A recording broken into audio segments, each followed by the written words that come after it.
Assalamualaikum.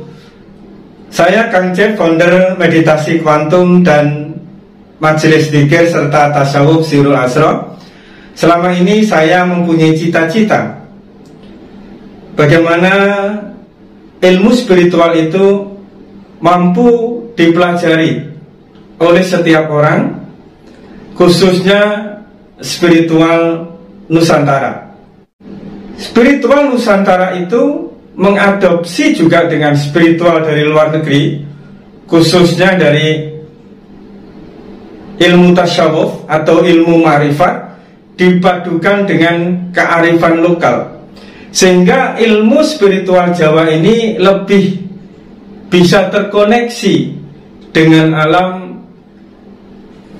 dengan leluhur, dengan energi-energi yang positif di dalam alam Nusantara ini.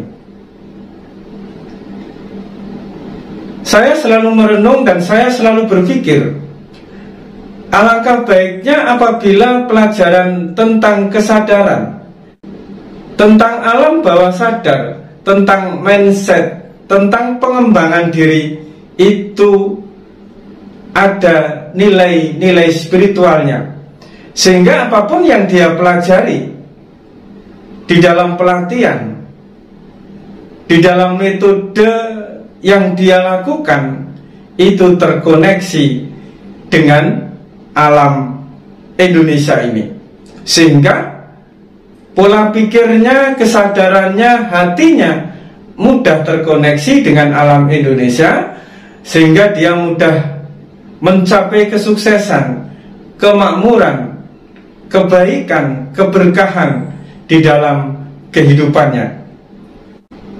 Tuhan menganugerahkan pikiran kepada diri kita.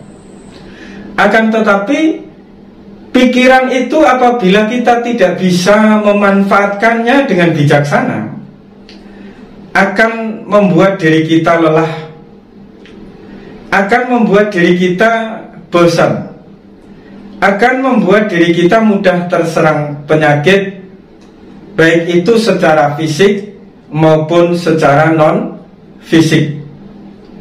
Dan itu sudah banyak yang terjadi.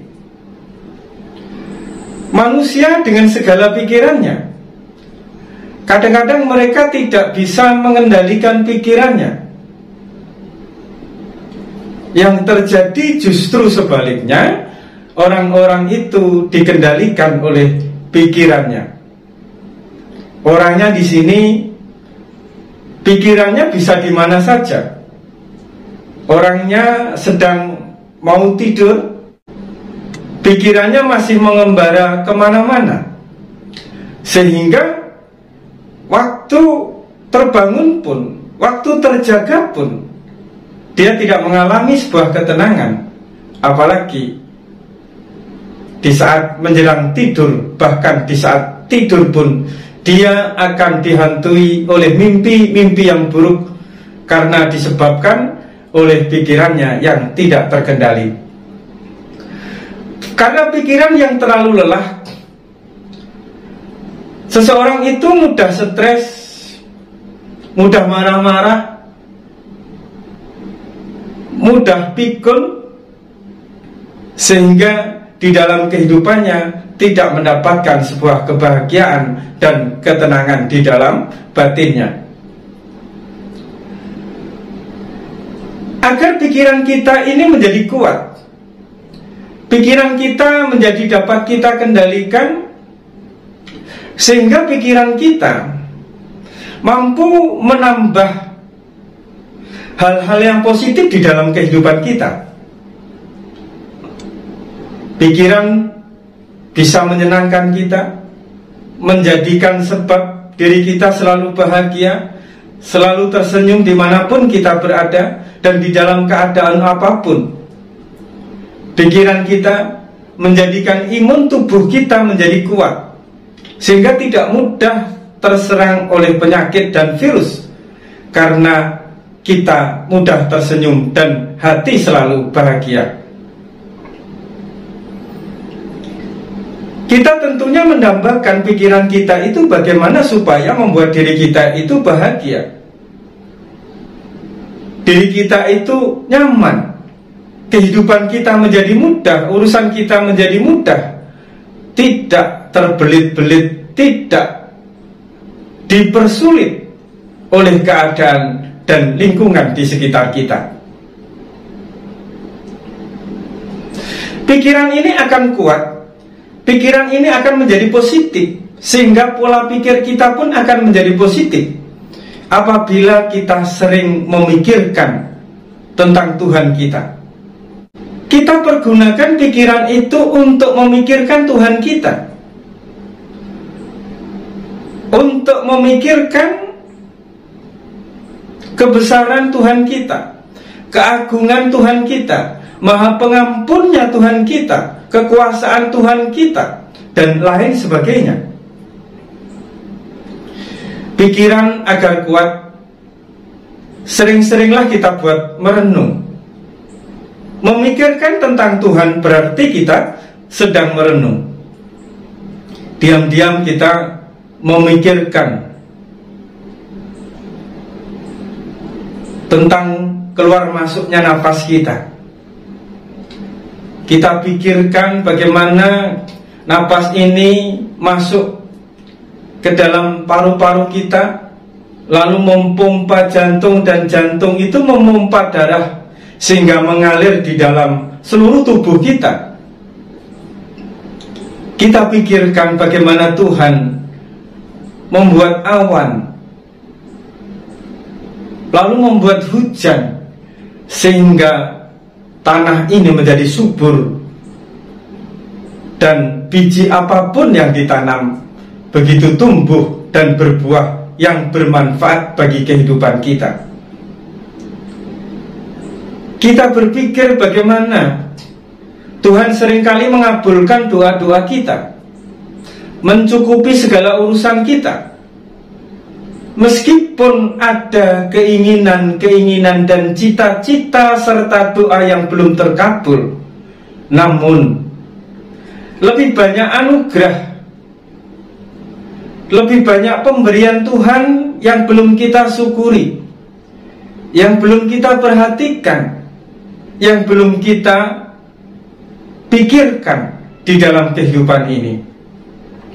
Memikirkan tentang Tuhan inilah, melalui kita memikirkan tentang bagaimana Tuhan membuat awan, bagaimana Tuhan membuat diri kita bisa bernafas, bagaimana Tuhan membuat lidah kita bisa merasakan manis asinnya sebuah rasa.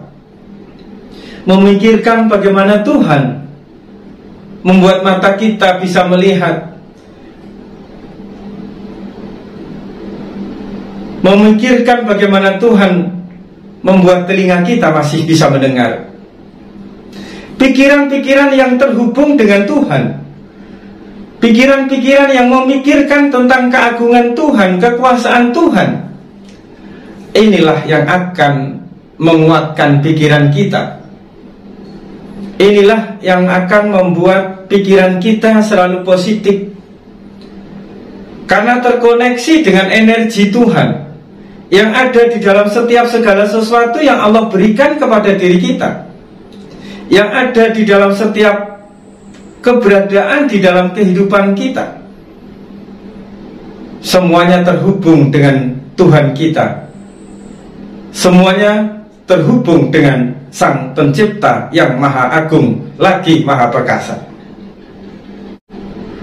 Inilah salah satu cara bagaimana mindset kita, pola pikir kita perbaiki, pikiran kita positifkan. Dengan pikiran yang terkoneksi dengan Tuhan, maka hal-hal yang positif akan memenuhi pikiran kita. Apabila pikiran sudah positif dengan energi Tuhan, energi kebesaran Tuhan, kelemah lembutan Tuhan, maka kehidupan kita akan lebih baik. Jadi tidak perlu pelatihan bagaimana caranya mensugesti agar pikiran kita ini positif. Pikiran ini tidak bisa disugesti oleh apapun, oleh hal-hal yang baik maupun oleh hal-hal yang buruk, kecuali hal-hal yang baik itu berhubungan dengan Tuhan kita. Tetapi yang kita lihat adalah kekuasaan Tuhan di balik segala sesuatu yang kita pikirkan itu. Di balik setiap kebaikan itu, kita melihat Tuhan berperan dengan daya dan upayanya. Mindset kita seringkali kita latih untuk berpikir positif, berprasangka baik. Akan tetapi apabila pikiran yang positif itu, sangkaan yang baik itu tidak kita hubungkan kepada Tuhan kita dengan cara melihat bahwa di balik segala sesuatu adalah kuasa Tuhan di dalamnya, maka kita tidak akan pernah bisa menguasai pikiran kita. Kita tidak akan pernah membuat atau mensugesti pikiran kita menjadi lebih baik, apalagi mengubah pola pikir kita menjadi lebih baik. Disinilah sebenarnya puncak masalah dari kerusakan pikiran kita, sehingga merusak imun tubuh kita dan mudah sekali penyakit bersarang di dalam tubuh kita. Baik itu penyakit yang bersifat medis maupun non medis, termasuk depresi, kecanduan, ketergantungan, dan lain sebagainya. Jadi untuk memperkuat pikiran kita sehingga dia semakin kuat, tidak membuat kita mudah depresi, mudah stres, mudah lelah, mudah marah, mudah lupa atau pikun, sehingga selalu mendatangkan pikiran yang positif untuk memperkuat imun tubuh kita dan membahagiakan hati serta perasaan kita. Salah satunya adalah bagaimana pikiran kita selalu terhubung dengan Tuhan kita, dengan cara bagaimana kita selalu melihat kebaikan-kebaikan di dalam diri kita dan di luar diri kita. Lalu kita bersyukur, kita hubungkan bahwa Engkaulah ya Tuhan, Engkaulah ya Allah yang berada di dalam segala sesuatu. Lalu apa saja yang melelahkan pikiran, yang melemahkan pikiran, yang memperburuk pikiran, sehingga mudah sekali seseorang itu berprasangka buruk, tidak yakin, tidak percaya kepada kehidupannya sendiri, tidak pede kepada dirinya sendiri. Pikiran itu menjadi buruk, menjadi lemah, menjadi pembawa virus bagi kehidupan kita, karena diri kita selalu memikirkan kehidupan kita tanpa melihat Tuhan di balik apa-apa yang kita pikirkan.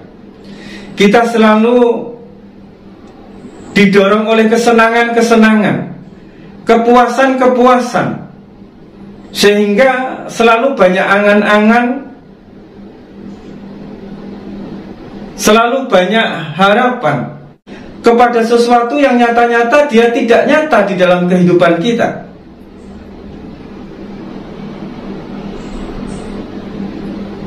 Kita mengejar dunia, kita mengejar materi, kita memikirkan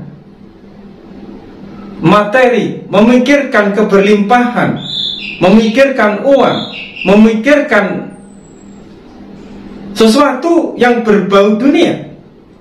Namun kita tidak memikirkan tentang kuasa Tuhan di balik segala sesuatu yang kita kejar di dalam angan-angan dan pikiran kita. Uang aja yang ada di dalam pikirannya, kehormatan saja yang ada di dalam pikirannya, materi saja yang ada di dalam pikirannya, sama sekali tidak melihat Tuhan di dalam kehidupannya, pikirannya tidak untuk memikirkan tentang keagungan Tuhan, maka pikiran seseorang itu akan mudah lelah, akan lemah. Apabila seseorang itu pikirannya telah lemah, maka pikiran itu akan mudah mendatangkan virus yang membuat yang akan membuat dirinya mudah terserang penyakit fisik maupun non-fisik. Apabila fisik seseorang itu telah sakit dan jiwanya juga sakit, maka ketenangan itu, kebahagiaan itu tidak akan pernah didapatkan di dunia ini. Apabila hidupnya tidak tenang, apabila hidupnya tidak nyaman di dunia ini, niscaya di akhirat pun dia tidak akan menemukan kedamaian, kebahagiaan, atau di akhirat pun dia tidak akan pernah menikmati surga. Cukup sekian, semoga manfaat. Ingat, marilah kita selalu berbagi kepada siapapun, meskipun yang kita bagikan hanya sekedar senyuman. Berbagilah kebaikan, karena diri kita sesungguhnya bersumber dari segala sesuatu yang bersifat baik. Dengan kita berbagi kebaikan, maka sesungguhnya diri kita telah mengenal diri dengan sungguh-sungguh. Wassalamualaikum warahmatullahi wabarakatuh.